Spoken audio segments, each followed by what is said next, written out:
Hello friends, super magic રસોઈમાં મિત્રો હું આપનું સ્વાગત કરું છું. આજે આપણે ચામડી ઉપર તલ ખૂબ જોવા મળે છે, મસા પણ એટલા જ નીકળે છે. એનું કારણ શું છે ખબર છે? પોલ્યુશન છે, આપણા ખોરાક કેમિકલ વાળા થઈ ગયા છે. આ બધા કારણોના હિસાબે અત્યારની જનરેશનમાં વધારે જોવા મળે છે. તો એને કઈ રીતે રાતોરાત દૂર કરવાને એનો વિડીયો તમારી સાથે, એટલે કે એની રેમેડી ઘરગથ્થુ તમારી સાથે શેર કરું છું. તો તમને ચોક્કસ આ વિડીયો ગમશે. ગમે તો લાઈક કરજો, શેર કરજો અને સબસ્ક્રાઈબ કરવાનું તો ભૂલતા જ નહીં. અને મિત્રો, બાજુમાં રહેલું બેલ આઇકનને પણ પ્રેસ કરજો, જેથી કરીને લેટેસ્ટ વિડીયોની માહિતી તમને મળતી રહે. તો મિત્રો, આપણે ફેસ ઉપર કે આપણે હાથ ઉપર છે, ફેસ ઉપર, નાક ઉપર ક્યાંય પણ તલ નીકળે છે, મસા નીકળે છે તો બહુ ખરાબ લાગે છે.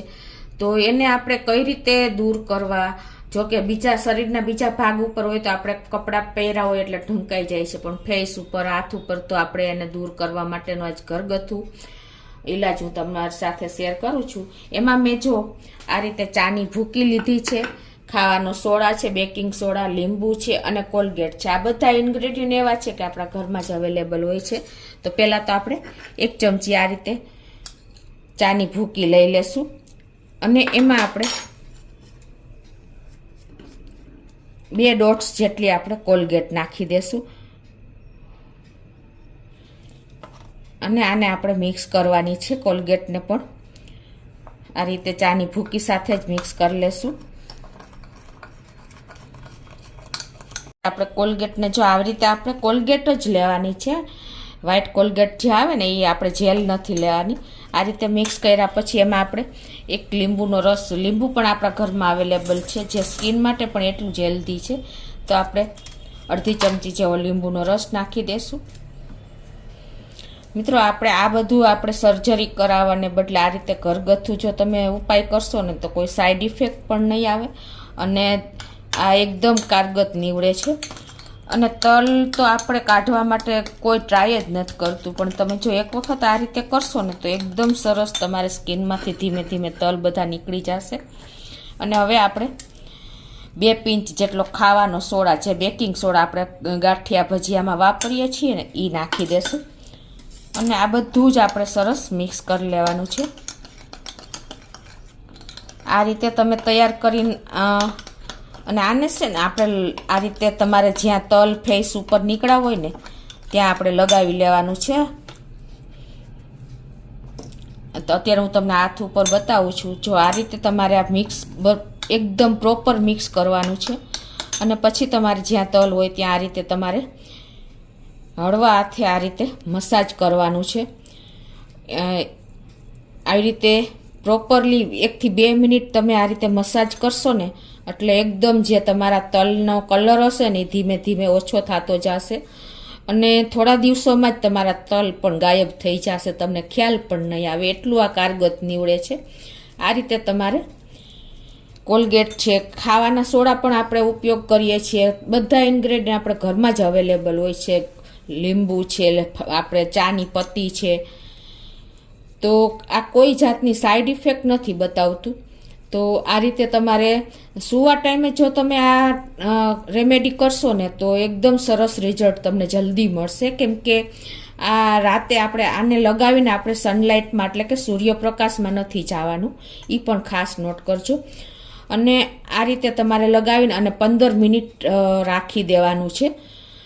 પછી જ તમારે ઠંડા પાણીએ વોશ કરવાનું છે, એટલે એનું રિઝલ્ટ તમને એકદમ સરસ મળશે. તમારા જે તલ હશે એ ધીમે ધીમે તમારી સ્કિનમાંથી રિમૂવ થઈ જશે, અંદરથી જ એનો કલર ધીમે ધીમે ઓછો થતો જશે. આ એક કારગત જ નીવડે છે મિત્રો. અને પછી તમારે આ રીતે 15 મિનિટ રાખ્યા પછી તમારે એને ઠંડા પાણીએથી ધોઈ નાખવાનું છે, એટલે તમને એકદમ સરસ આનો બેનિફિટ મળશે, એટલે કે તમારા તલ ધીમે ધીમે ગાયબ થઈ જશે.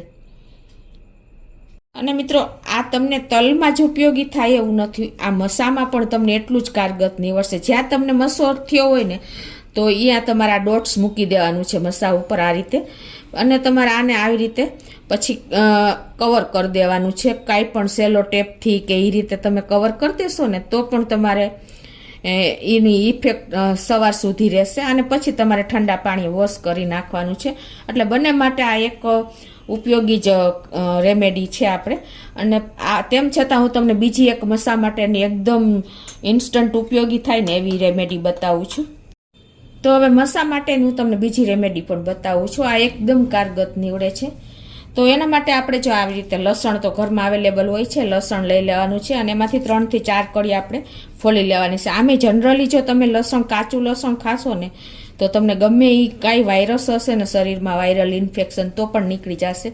કેમ કે આ એક એન્ટીબેક્ટેરિયલ આમાં ગુણ રહેલો છે લસણમાં, તો આપણે સ્કિનમાં કોઈ નુકસાન જ નથી કરતું. તો આ રીતે આપણે એની 3 થી 4 કળી લસણ લઈ અને એને તમારે કાં મિક્સર જારમાં પીસી લેવાની છે અને કાં તમારે આ રીતે ખમણીમાં ગ્રેટ કરી લેશો એટલે એનું એકદમ સરસ પેસ્ટ તૈયાર થઈ જશે.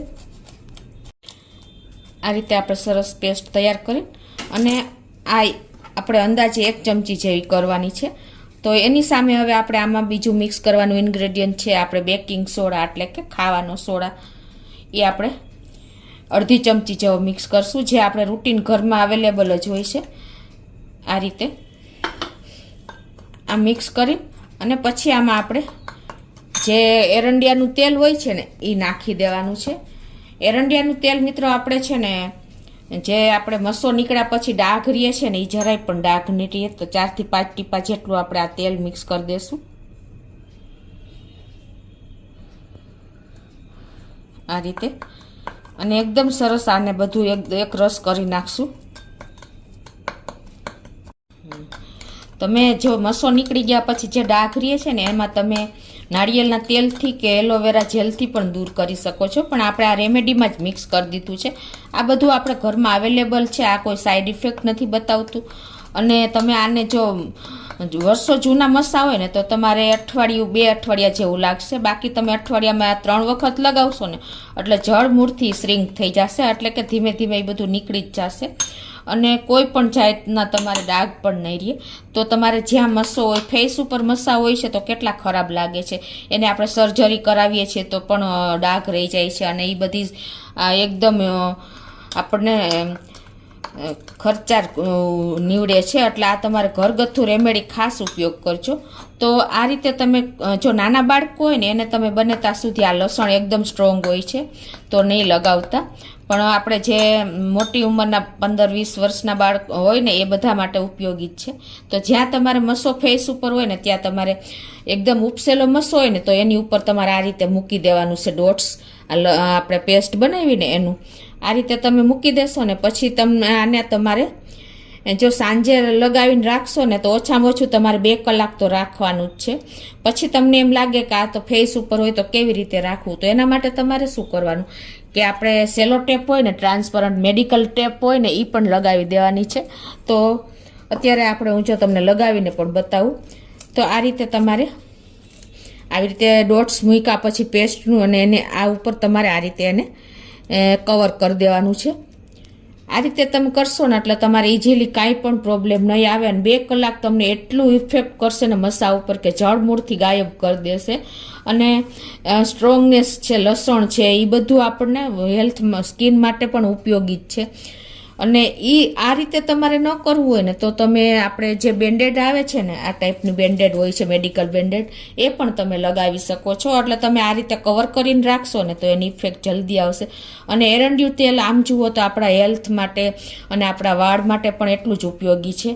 અને એરંડિયું તેલ આપણને જો ક્યારેય પણ સ્કિનમાં કાંઈ પણ રોગ હોય ને તો પણ તમે લગાવો ને તો, અને એડી ફટી ગઈ હોય કે કાંઈ પણ પ્રોબ્લેમ હોય ને, ચીરિયા પડ્યા હોય વિન્ટરમાં, તો પણ તમે એનો ઉપયોગ કરી શકો છો. તો મિત્રો આજે મેં તમને ઘરગથ્થુ મસા અને તલને કઈ રીતે દૂર કરવાની એ રેમેડી શેર કરી છે. તો તમને ચોક્કસ આ વિડીયો મિત્રો ઉપયોગી જ થશે. ગમે તો લાઈક કરજો, શેર કરજો અને સબસ્ક્રાઈબ કરવાનું તો ભૂલતા જ નહીં.